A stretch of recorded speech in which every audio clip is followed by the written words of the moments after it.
ndleleni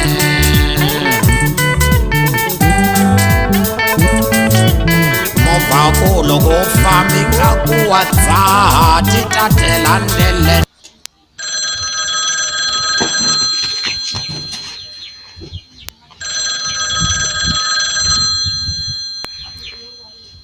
Private number hello.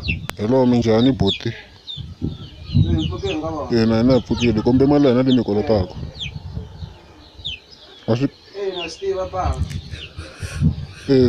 Nkinga yako sesiwani baba ana mali. Se ku amna mali